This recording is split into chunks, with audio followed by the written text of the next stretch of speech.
Graças a Deus, meus irmãos. Eu começo perguntando para vocês qual o assunto desta semana. Quem não sabe, né? O assunto desta semana é o sofrimento de um povo, de duas nações, que se encontra em meio à vaidade do homem. O homem que parece querer ser sempre o centro das atenções. É isso que nós estamos vendo. E pensando nisso, eu quero compartilhar com você hoje sobre, no livro de Números, capítulo 21. Abra aí o livro de Números, capítulo 21.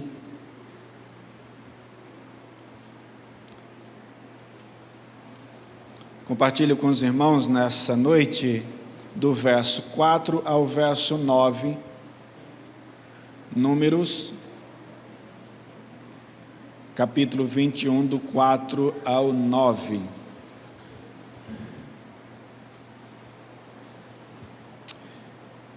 Então partiram do monte Or pelo caminho do Mar Vermelho, a rodear a terra de Edom.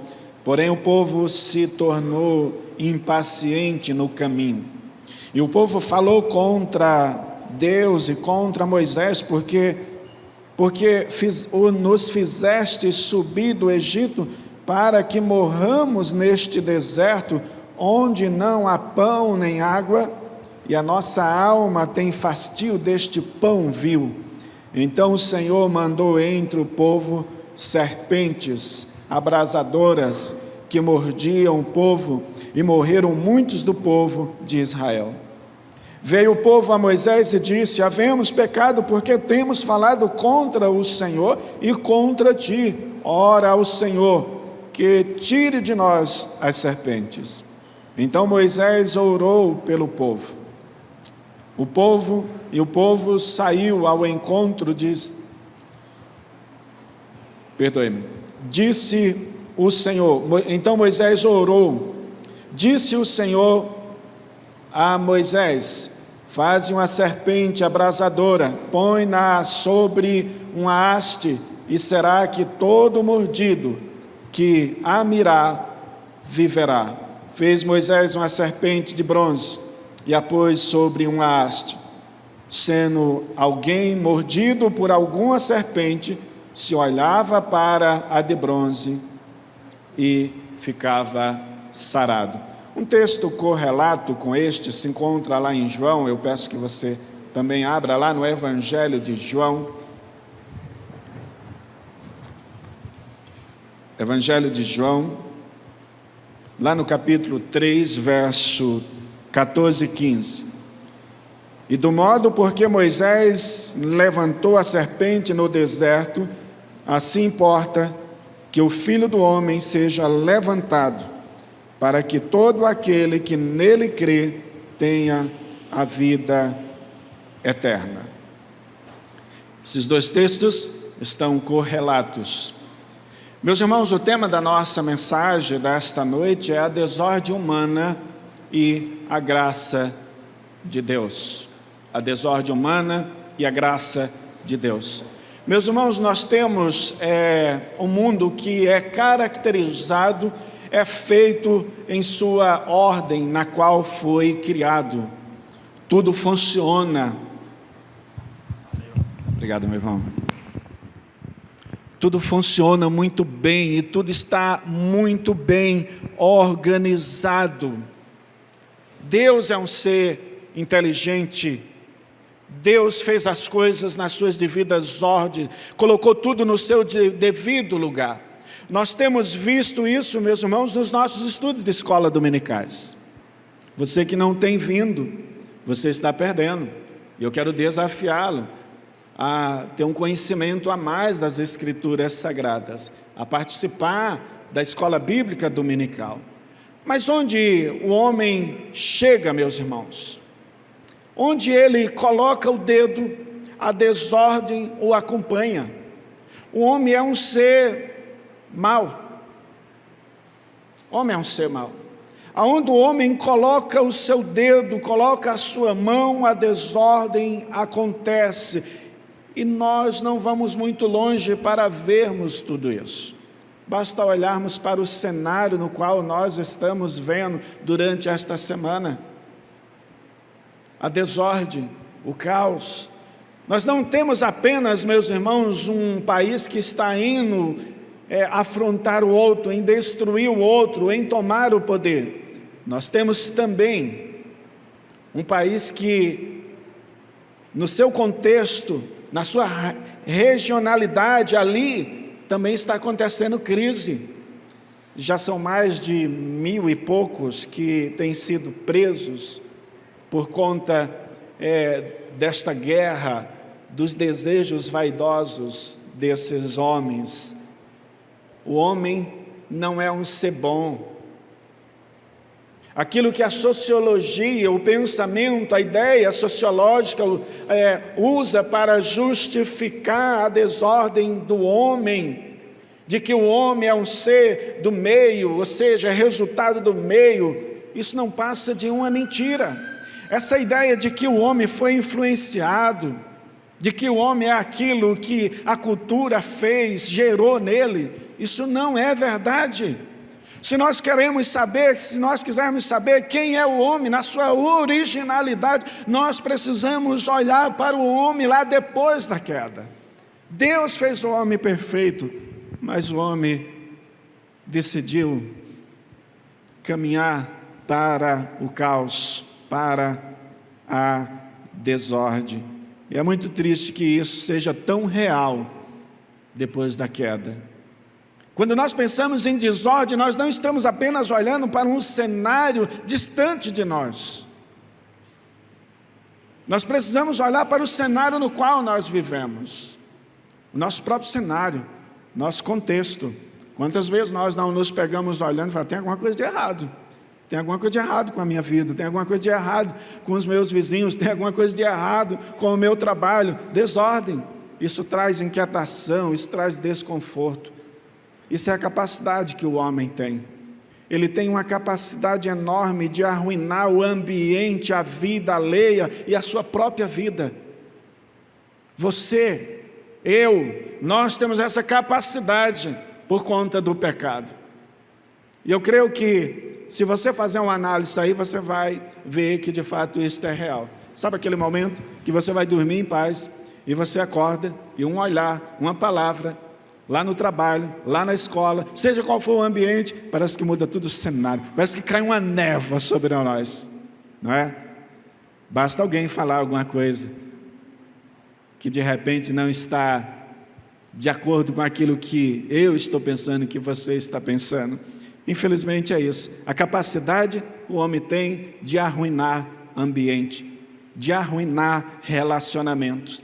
A capacidade que o homem tem de tirar a sua vida, colocar a sua vida em um momento de caos, de desordem. Este homem sou eu, este homem é você. E se você está aqui nesta noite, glória a Deus por isso, porque você tem buscado ordem. Aonde está em desordem, você está procurando em Deus dar sentido e organizar a sua vida segundo os padrões e a boa vontade de Deus. A melhor imagem do homem é descrita nas Escrituras, ou seja, ele é um pecador. Isso é da sua essência. Isso é de mim e de você. Depois da queda, nós somos assim. Paulo vai dizer a carta aos Romanos: todo homem é pecador e carece da graça, da misericórdia do Senhor. Nós estávamos bem lá no Jardim do Éden, representados pelos nossos pais, primeiros pais, Adão e Eva. Mas de repente tudo começou a dar errado, e nós sabemos da história. O pecado bateu a nossa porta, entrou no nosso coração, e agora o que nos resta é a graça de Deus. E aqui está um povo, meus irmãos, que há 400 anos vivendo em cativeiro, recebem a liberdade. Deus fez maravilha no meio daquele povo. Vem Deus fazer maravilhas, eles veem Deus fazer maravilhas pelo deserto. Mas eles são incapazes de olhar e ter um olhar, meus irmãos, que de fato possa agradar a Deus e eles possam sentir de fato contentamento naquilo que Deus é sobre suas vidas. Eles são incapazes, ou melhor, eles são capazes de estragar tudo aquilo que vinha sendo feito sobre suas vidas. Deus vai lá, manda Moisés, tira esse povo do Egito, e agora esse povo está no deserto, come pão, come carne, estão sendo cuidados pelo Senhor, 400 anos no deserto, meus irmãos, a sandália não se gastou, não, as roupas não se deterioraram. Eu fico lembrando que tecido é isso, fala para mim, porque nós compramos uma roupa hoje, amanhã já está estragado. 400 anos no deserto, lá não, meus irmãos, foi algo providencial da parte de Deus. 40 anos no deserto, ou melhor, 400 foi no cativeiro. Esse povo estão provando o cuidado absoluto de Deus, mas são capazes de estragar tudo isso. E aqui está o tema do nosso sermão: a desordem humana e a graça de Deus. Mas por sobre a desordem humana, acredite, está esta graça salvadora, misericordiosa. Mas como se manifesta a desordem humana na vida do homem? Você já parou para pensar como que se manifesta a desordem na sua vida? Você parou já para pensar por que algumas coisas parecem estar errado com você? Eu não quero aqui dar uma resposta pronta para você em relação a isso, mas eu quero, juntamente com você, olhar para esse texto e tirar algumas lições que nos faz pensar e nos faz voltar ao Senhor e dizer: Senhor, eu não quero isso para a minha vida. Eu entendo a Tua vontade, eu quero cumprir o Teu querer, eu quero saber esperar, eu quero me regozijar em Ti. E eu começo falando para você sobre as manifestações da desordem humana. Desordem humana, meus irmãos, espera-se que suponha, que sobressaia a graça de Deus. A desordem humana, ela não é para toda a vida frente à graça de Deus. Deus é misericordioso e o Senhor vem sobre este povo. E aqui nós estamos diante de algumas lições que eu, juntamente com você, nós podemos tirar para a nossa vida prática. As manifestações da desordem humana. A desordem do homem começa por sua incapacidade de viver bem com Deus. Pastor, o que o senhor está querendo dizer? Que eu não estou bem com Deus? Não. Eu só estou querendo dizer que você precisa fazer uma autoanálise da sua vida como cristão e procurar saber por que alguma coisa está dando errado na sua vida.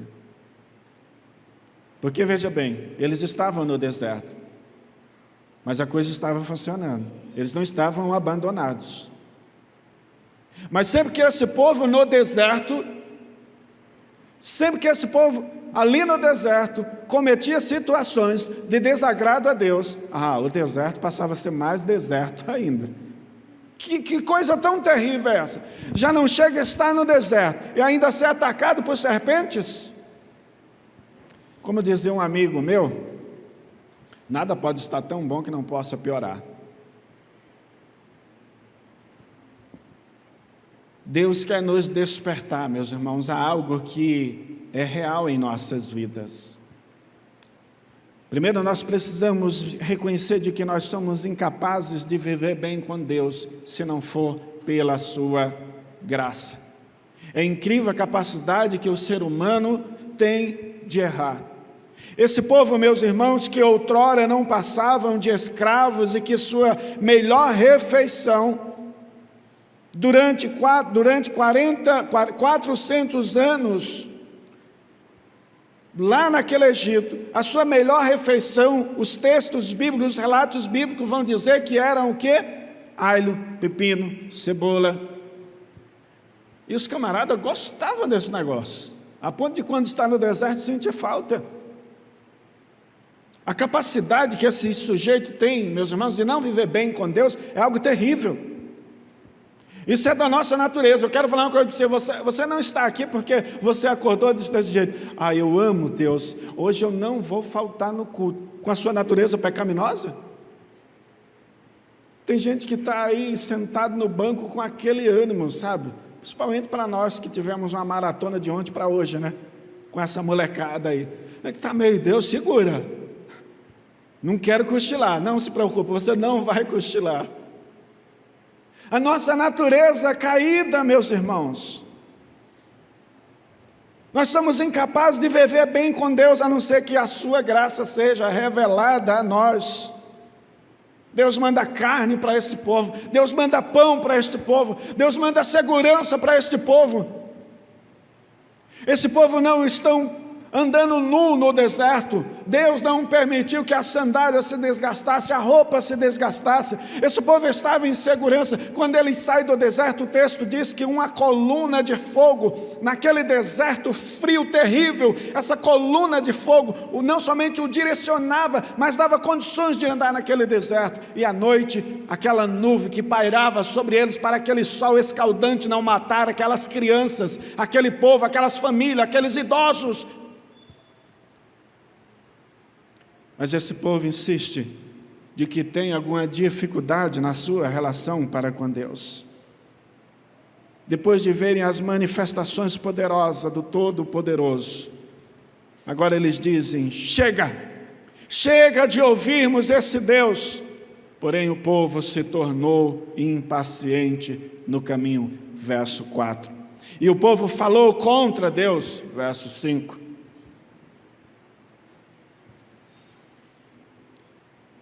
A ideia é que eu e você não seja este povo. Este povo que não consegue contemplar a graça de Deus. Esse povo que não consegue olhar para o seu próprio coração e entender que ele tem um coração corrompido. Que ele é pecador. Que ele necessita da graça, da misericórdia de Deus. Creio que já tenham falado isso aqui para vocês. Professor de filosofia, no seu segundo semestre de filosofia. Um aluno chega para ele e diz: jeito, professor, eu sei que o senhor é crente, mas me explica uma coisa, por que Deus, sendo tão bom, coisas ruins acontecem? O professor olhou nos olhos dele e disse: jeito, você está equivocado, meu caro, vá para casa e pense bem nessa pergunta, porque a pergunta não é essa. Ele foi para casa na semana seguinte, chegou para o professor perguntou para ele: mas e aí, que pergunta agora você vai fazer nesse sentido? Você conseguiu elaborar alguma pergunta que tenha sentido para esse Deus bom? Ele disse desse jeito: não, professor. Qual que era a pergunta?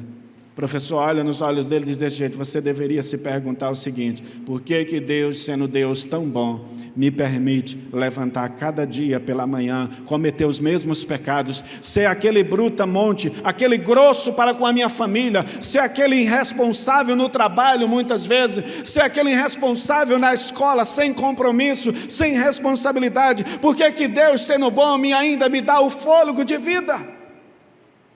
Nós temos dificuldade, meus irmãos, nós somos incapazes de viver bem com Deus, a não ser que Ele, na sua graça, venha sobre nós.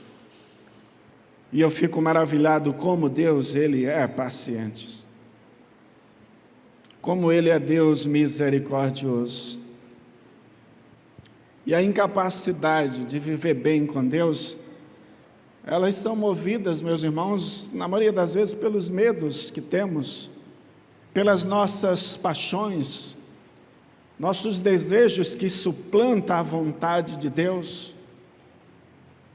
porque aí falta confiança, falta credibilidade a esse Deus poderoso que vem direcionando a nossa vida desde a nossa história. Quero que você pense nas suas origens. Aonde você está hoje, com quem você casou, o seu relacionamento, aquilo que você conquistou, o que é isso? É o cuidado de Deus, é a graça de Deus. Por isso, quando nós pensamos, meus irmãos, nessa desordem humana, nós devemos olhar para nós. Este povo tinha dificuldade de entender que essa desordem humana era fruto do seu coração pecaminoso. Deus não é alguém a ser amado e honrado e servido quando nós olhamos para o homem ímpio. O homem ímpio não vê esse Deus como alguém que deve ser honrado, amado, servido. Mas nós não somos este homem ímpio. Nós somos a igreja do Senhor. Esse povo aqui, meus irmãos, é o povo da aliança. Deus os chamou, Deus os preservou. Este povo não poderia cometer tal erro. Eles deveriam atentar para aquilo que o Senhor estava fazendo e fez. E aqui também nós, meus irmãos, nós estamos diante da manifestação real do pecado, a incapacidade de agradar a Deus. Não há um momento em que esse homem seja capaz de refletir na bondade e no poder de Deus. Ele é incapaz, a não ser que Deus vá sobre ele. E eu repito a não ser que Deus vá sobre ele, para que eu e você saia daqui dizendo: Senhor, vem sobre mim. Eu quero a tua graça, eu quero a tua misericórdia. A desordem humana também se manifesta por sua incapacidade de viver bem em grupo. Eles não conseguem se relacionar com Deus. E eles não conseguem se relacionar uns com os outros e com Moisés. Meus irmãos, Moisés tinha dado prova de que era um líder corajoso, de que era capaz. Deus o tinha mandado, não por ele mesmo, mas Moisés tinha dado prova de que o Senhor estava com ele. Mas o texto diz que Moisés, meus irmãos, ou melhor, o povo, eles não se queixam só de Deus, eles se queixam também de Moisés. Eles estão indignados com Moisés. Esta é a nossa capacidade. Nós somos incapazes de nos relacionarmos uns com os outros. Você está pensando que você me acha um cara legal, eu te acho um cara legal, porque de fato nós somos o melhor cara desta vida? Essas amizades que nós temos, meus irmãos, de frequentar a casa um do outro, de compartilhar de verdades bíblicas neste lugar, de nos relacionarmos, de sermos capazes de perdoar, você acha que isso tem a ver conosco? Isso é Deus agindo em nosso coração. Experimenta você olhar no outro e testar isso, para você ver o que você vai ouvir. Nós somos incapazes de viver bem uns com os outros. Por que muitos cristãos, meus irmãos, ficam perdidos em coisas pequenas? Porque note, isso é algo sequencial. Se você não está bem com Deus, você vai ter dificuldade de se relacionar com seu irmão. Isso é fato. O problema deste povo não é Moisés, o problema deste povo é a relação que eles tinham com Deus. Eles olham para todo aquele cenário e eles não conseguem ver graça. Cuidado, pois de repente a desordem que está acontecendo na sua casa não tem a ver diretamente com a sua relação com o seu próximo, mas a sua relação com Deus. A falta de paciência para com o outro. Você é intolerante. Não tem a ver com o outro, mas tem a ver com o seu relacionamento com Deus. Esse povo não conseguia ver graça em Deus. Era um povo que estava frio no seu relacionamento. De repente o cardápio mudou.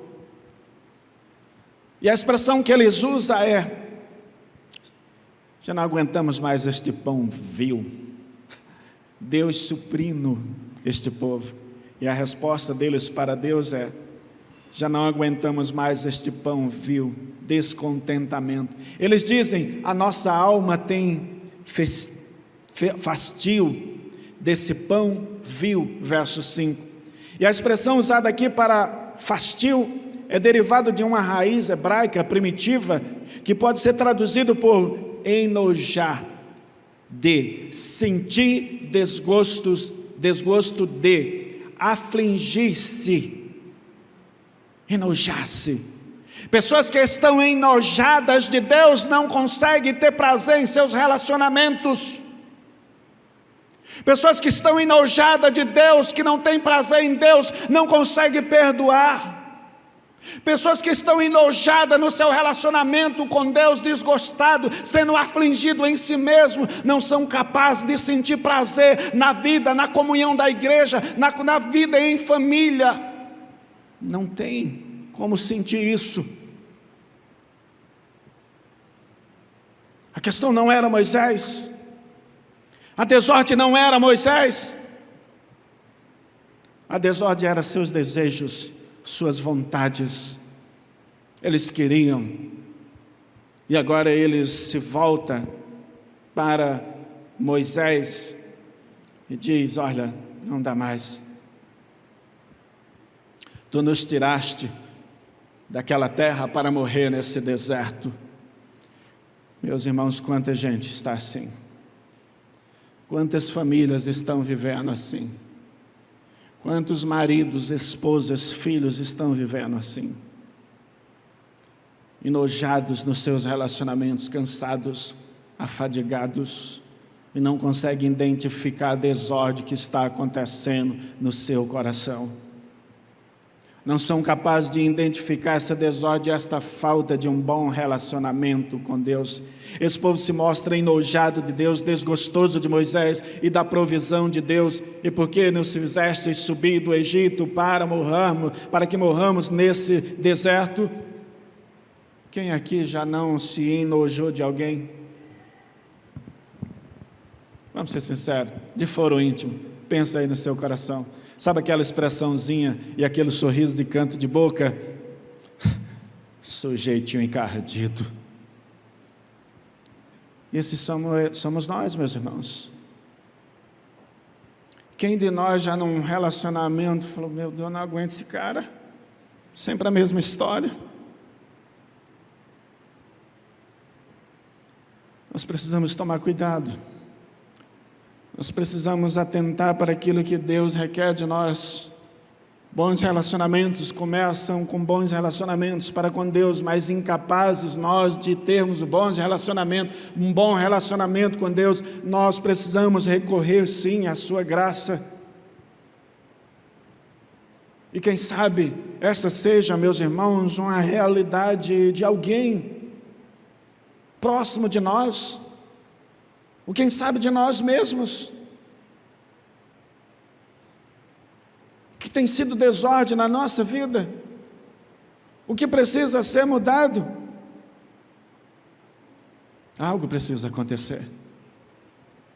Outro aspecto interessante desse texto, meus irmãos, é que esse povo não são somente incapazes de viver bem com Deus, de viver bem com o seu próximo, eles também são pessoas que eles não se acham, eles estão no deserto, e a prova disso é que lá no livro de Josué, quando eles herdam a terra, essas nações, esse povo, eles se dividem, pessoas incapazes de viver, de encontrar o seu espaço. Sabia que tem gente assim dentro da igreja, incapaz de encontrar o seu espaço? E quando eu falo espaço, meus irmãos, é a ideia de não se encontrar.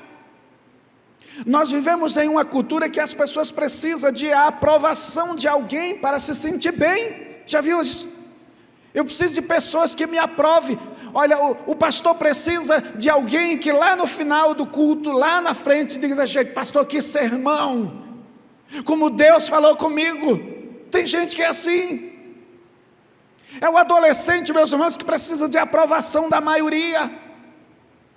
É um marido que precisa da aprovação da esposa para estar bem. A esposa precisa da aprovação do marido.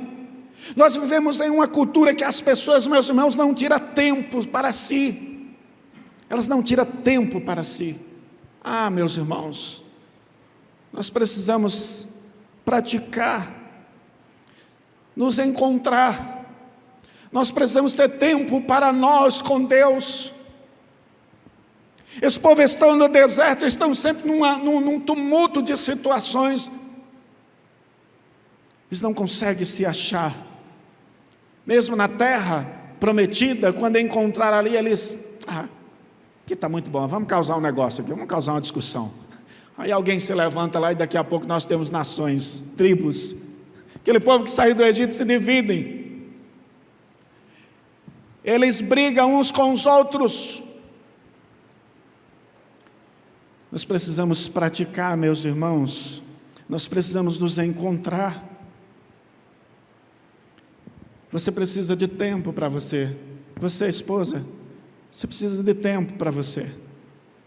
Eu sei que o marido pode estar dizendo, como é isso, pastor? Fala para mim, não, você precisa de tempo para você. Você precisa do seu espaço. Precisa meditar, olhar para tudo aquilo que Deus te deu. Meditar no seu coração, como tu és bom. Marido, você precisa disso. Filho, você precisa refletir nisso. Você precisa parar um pouco. Para de ficar correndo. Para de ficar querendo a aprovação de outros. Busque a aprovação de Deus. Busque tempo com Deus. Meus irmãos, eu falo isso para você com muita alegria no meu coração. Eu tenho buscado, na medida do possível, ter uma rotina de caminhar sozinho. Caminhar ouvindo uma boa música, um bom hino, um bom cântico. Caminhar ouvindo uma mensagem. E esta mensagem saiu justamente desta caminhada. Refletindo na graça, no cuidado, na misericórdia de Deus sobre a minha vida, sobre a minha família, sobre esta igreja, sobre um todo. Você precisa disso. Esse povo não consegue se achar, mesmo diante do cuidado de Deus. São incapazes de encontrar o seu próprio espaço, o seu próprio ambiente. E homem assim não pode ser grato a Deus, pessoas assim não podem ser gratos a Deus. E em segundo lugar, a desordem humana não é capaz de impedir ou descaracterizar a graça de Deus. Em segundo lugar, a graça de Deus, meus irmãos, é revelada na desordem humana. E quando eu falo que a graça de Deus é revelada na desordem humana, eu estou querendo e quero encorajar você a nesse meio, nessa desordem que porventura você tenha vivido, você busque a graça de Deus. Você diga, Senhor, eu quero a tua graça, me perdoa. Este povo, meus irmãos, eles correm para Moisés. Quando eles perceberam que o negócio estava pegando fogo no deserto, que a coisa já não estava tão boa quanto parecia, quanto estava, porque eles tinham pão, eles tinham alimento. Aí Deus falou para eles desse jeito, vocês estão gostando? Está ruim? Tá bom então, eu vou mandar umas serpentes aí, tá bom para vocês? O negócio está bom aí, vocês estão reclamando, né? Que é isso, tem crente assim, né? Coisa está boa para ele. O deserto não está tão deserto quanto era para ser, porque Deus está cuidando, mas Ele está lá. Minha família, meu esposo, minha esposa, meu trabalho, esse chefe não presta, que não sei o quê, todo mundo quer me passar para trás, é um vitimismo terrível. É o famoso cara que uma vez chegou para o outro e disse desse jeito, me arruma um emprego lá na empresa, aí você vai arrumar um emprego para ele, 3 meses depois ele está dizendo desse jeito, que emprego ruim, que coisa terrível, ninguém aqui presta, o fulano é injusto. Miserável, tá bom então, você não quer trabalhar, tá bom, você não precisa mais trabalhar, vai lá, manda ele embora. O deserto está tão ruim assim? Este povo se deu conta de que aquele momento era um momento bom, porque Deus sempre esteve com eles, mas eles não conseguiam ver a graça. Eles só conseguiam provocar e trazer desordem sobre a sua própria vida. Eu tenho uma boa notícia para você. A palavra do Senhor tem uma boa notícia. Em meio à desordem está a graça, está a vida. O seu desgosto e enojamento não descaracteriza a graça de Deus. Como bons presbiterianos, eu creio que todos aqui já saibam o sentido de graça, ou seja, favor imerecido. E eu gosto muito dessa expressão porque ela é ampla, ela pode ser vista também como misericórdia. Mas a pergunta para você é: o que não é graça? Pastor, o que não pode ser graça? Meus irmãos, a graça não é uma condição inércia de passividade ao lidar com o mal, com a desordem humana. A graça não tem como condicional colocar em ordem a bagunça que você fez na sua família, a bagunça que você gerou. A graça, meus irmãos, não é graça por mudar as circunstâncias que você está vivendo. A graça não precisa de você, a graça não precisa do seu tumulto. A graça é a revelação de Deus, da sua misericórdia sobre nós, sobre mim, sobre você. Você não é alvo da graça porque você é um desordeiro, porque a graça não tem de glorificar a sua vida, a minha vida. A graça glorifica o Redentor. E talvez muitos cristãos não entendam isso. O que não é graça não é uma passividade de Deus. Deus vai deixando as coisas ir como está. A graça não era Deus: tá bom, gente, tudo bem, vocês estão enjoados do maná? Tudo bem, vocês me desculpem aí, eu vou mandar outro cardápio para vocês.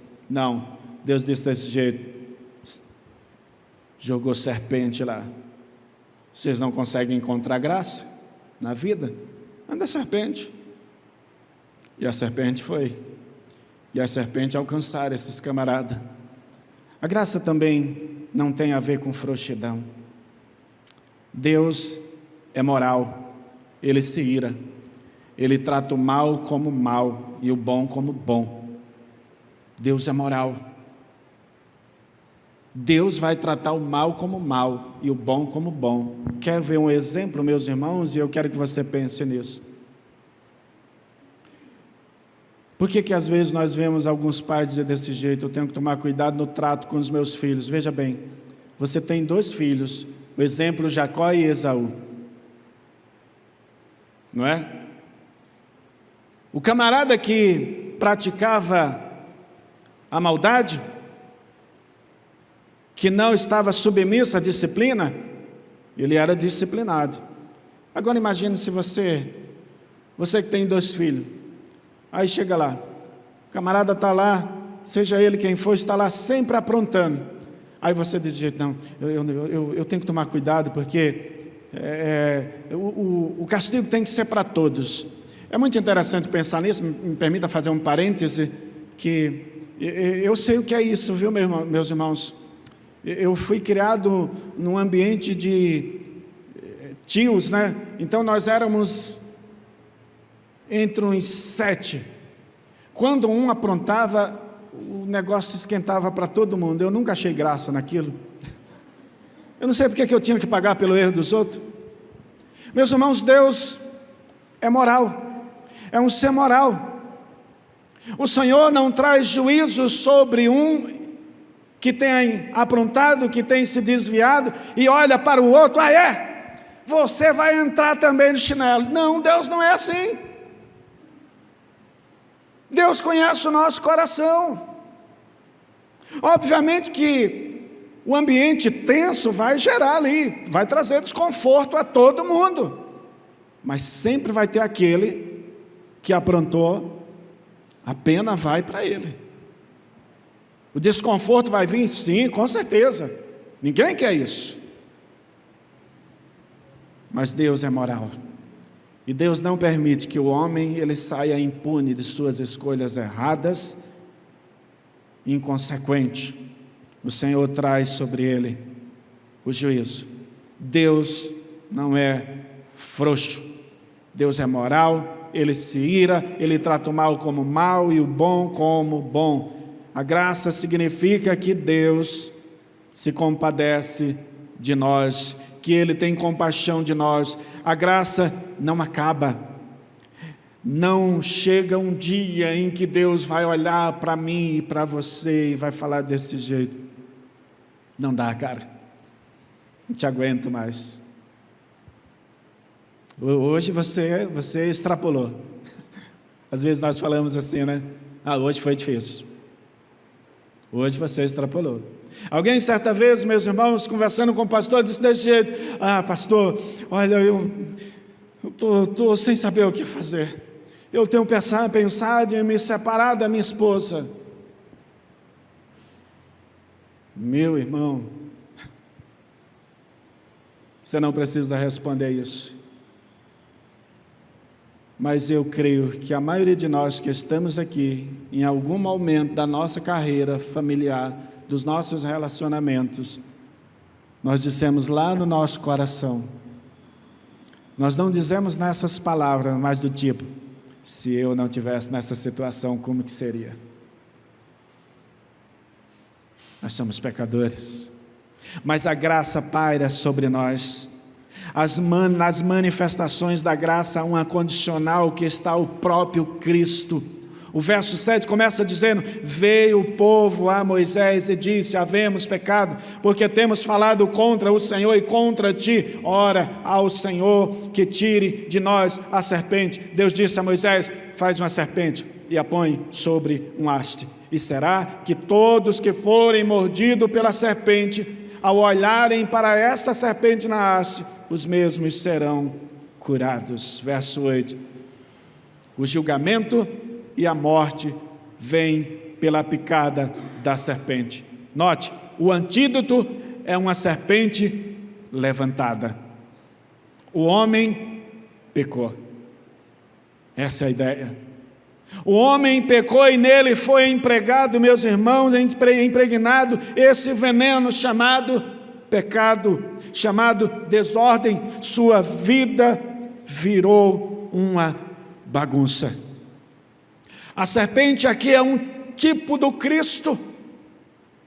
E por que tipo do Cristo, pastor? Porque João vai dizer isso.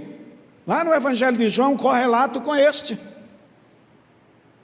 Quando Jesus fala com Nicodemos a esse respeito, ele também está dizendo a este homem que ele, Jesus, é o antídoto para esta desordem que o pecado causou à sua vida. A graça tem a ver com a forma pela qual Deus olha para nós e nos sara, ou seja, por meio de Jesus Cristo. A maldição que era para nós estava sobre Cristo. O veneno que nos mataria estava sobre Cristo. Quem olhasse para a serpente tinha que se deparar, meus irmãos, com a própria realidade e ver que ali estava a solução. E o que isso tem a ver, meus irmãos, conosco, é que quando nós olhamos para Cristo, Isaías vai dizer que ele não tinha aparência nem formosura, não era belo a imagem da cruz de Jesus.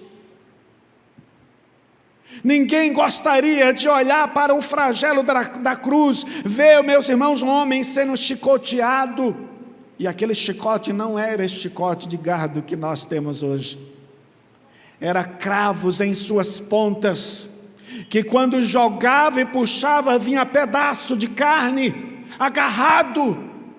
O nosso Jesus estava naquela cruz, lá estava o veneno sobre ele, o mal, a condenação, a ira do Deus Pai sobre ele, no meu e no seu favor. Aquele que quer ordem na sua vida, aquele que quer viver vida de paz, precisa olhar para a cruz, porque lá está o antídoto para a sua cura. Caso contrário,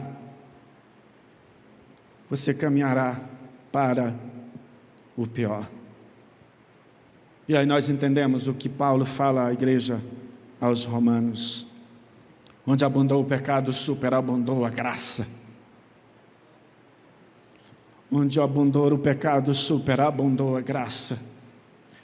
Onde abundou a desordem, superabundou a ordem, a regeneração, o agir de Deus sobre a sua vida, sobre a minha vida, sobre a sua família. Deus é gracioso, meus irmãos. Deus é gracioso. Olhe para a cruz. A desordem humana não é capaz de descaracterizar a graça.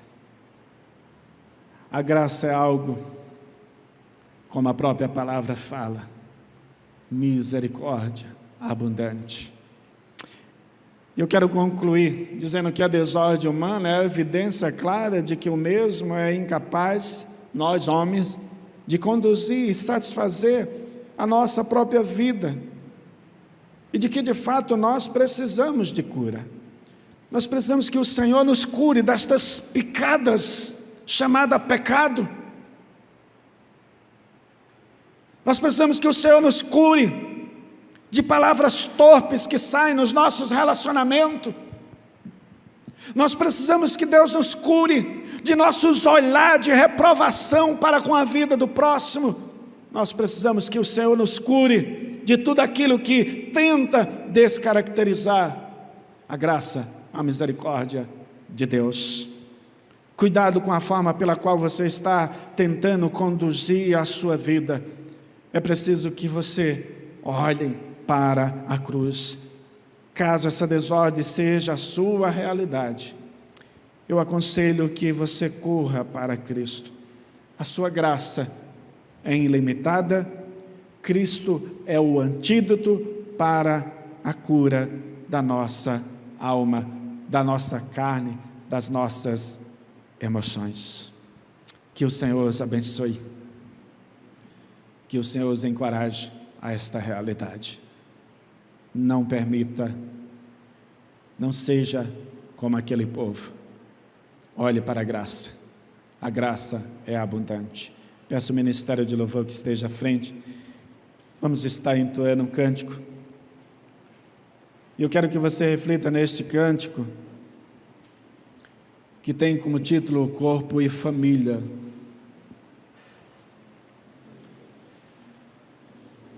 Como eu disse, eu não sei como está a sua família, eu não sei como está a sua realidade, eu não sei qual que é o seu contexto. Eu não sei que tipo de desordem você está vivendo. Eu não sei quais são suas expectativas para o amanhã. Eu não sei como você entrou aqui, mas eu quero te dizer algo. Deus é Deus misericordioso. E Ele quer conduzir a sua vida, Ele quer conduzir a sua história, continuar conduzindo a sua vida, segundo a sua vontade. Se coloque de pé. Adoremos ao Senhor com esse cântico. Levamos esta mensagem para os nossos relacionamentos, para a nossa família, para o nosso convívio relacional, seja qual for a esfera. Porque a graça superabundou em toda a desordem que nós possamos estar vivendo.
Amor de Cristo, eu preciso de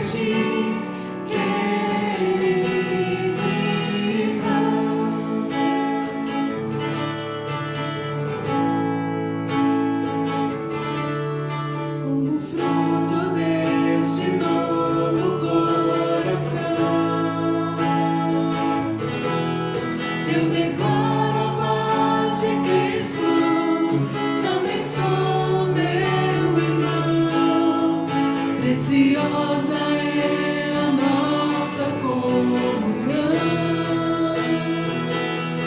Somos corpos e assim bem ajustados, totalmente ligados, unidos, vivendo em amor, uma família, sem qualquer falsidade, vivendo a verdade, expressando a glória do Senhor, uma família, vivendo o compromisso do grande amor de Cristo.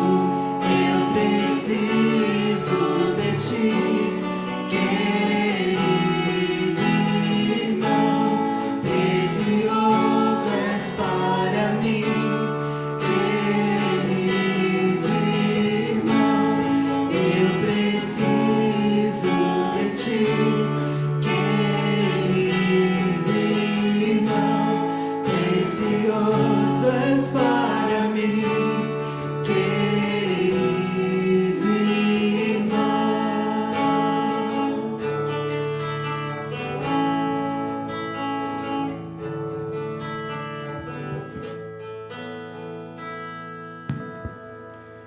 Olhar para a serpente, meus irmãos, exigia fé. Quem olhasse para a serpente deveria crer de que de fato que de lá viria a cura. João, quando ele relata sobre Jesus, Jesus fala a mesma coisa. Você precisa crer, isso envolve fé.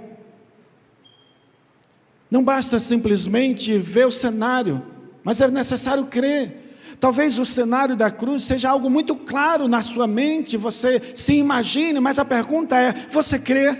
Você é capaz de levar isso para a sua vida prática? Você é capaz e corajoso bastante para pedir perdão para o seu irmão, para o seu cônjuge, para o seu filho, para o seu amigo? Você é capaz de viver esse relacionamento na sua integridade? Essa é a questão. Nós precisamos crer que Deus tem propósito em todas as situações.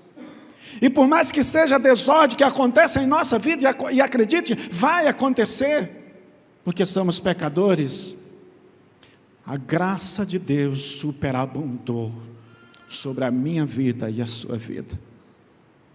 Em nome de Jesus, saia daqui dizendo: Senhor, me encoraja, eu quero mudar. Chega de se enojar do meu relacionamento. Chega de se desgostar de tudo aquilo que o Senhor é e tem feito para comigo. Chega de não ter mais prazer naquilo que o Senhor tem feito e tem sido para comigo. Viva feliz. Está deserto? É possível ser feliz no deserto. É possível ter contentamento em meio às lutas. É possível ter contentamento em uma família que não é o padrão, que tudo nem funciona como deveria funcionar, mas é possível ser feliz nesta família. É possível ser feliz em uma igreja que não é perfeita, a qual você faz parte. É possível ser feliz nesta igreja que o Senhor o chamou. É possível ser útil nesta igreja ao qual o Senhor o chamou. Em nome de Jesus, saia daqui olhando para a cruz, mas com fé, convicto de que na cruz há graça, há renovo, há restauração. Curva a sua cabeça nesse momento. Bendito Deus e Pai, Deus de misericórdia, Deus de graça, Senhor que nos assiste nos piores momentos da nossa vida, o Senhor que nos chama ao Pai mesmo em meio à nossa incapacidade de viver bem contigo. O Senhor insiste em nosso favor. E como é bom saber que em Ti há graça, que Tu és a graça encarnada. Como é bom saber, ó Pai, que as nossas deficiências, seja elas qual forem, que as nossas desordens que nós causamos, não é capaz de mudar o percurso da história que o Senhor traçou para cada um de nós. Obrigado pela graça revelada em Cristo Jesus. Obrigado, Senhor, porque lá na cruz, ó Deus, nós nos identificamos. O veneno era para nós, a maldição era para nós, mas o Senhor assumiu tudo isso em nosso lugar, para colocar ordem na nossa vida, para trazer sentido à nossa vida, para trazer graça à nossa existência, e fazer de nós pessoas felizes, mesmo em meio ao deserto, que constantemente temos que encarar. Pai, em nome de Jesus, se há alguém aqui neste local, Senhor, de adoração, que entrou aqui, ó Pai, com esta prerrogativa, quem sabe pensando em desistir, quem sabe descontente, desgostoso, Senhor, do seu próprio relacionamento com Deus, com a sua família. Quem sabe, ó Pai, alguém está aqui nesta noite, ó Pai, e no dia de hoje disse para si: não aguento mais, estou enfadado, estou cansado, não suporto mais este pai, este filho, esta mãe, este cônjuge. Deus, em nome de Jesus, tenha misericórdia. Muda esse contexto de desordem e de desgosto para a glória do Teu nome. Leva esses, ó Pai, a olhar com fé, Senhor, e a viver bem para a glória do Teu nome. Nós oramos em nome de Jesus, pedindo a Tua bênção, o Teu senhorio, a Tua graça poderosa sobre nós. Nos dá uma semana abençoada. Sede, ó Pai, com esta igreja. Sede, ó Pai, conosco. Nos assista para a glória do Teu nome. Nós oramos em nome de Jesus. Amém. E agora, amados, que a graça do nosso Senhor e Salvador Jesus Cristo, o amor de Deus, o nosso Pai, e as eternas consolações do Espírito Santo de Deus, seja com todos vós, e com todos vós permaneça, hoje e para todos sempre. Amém.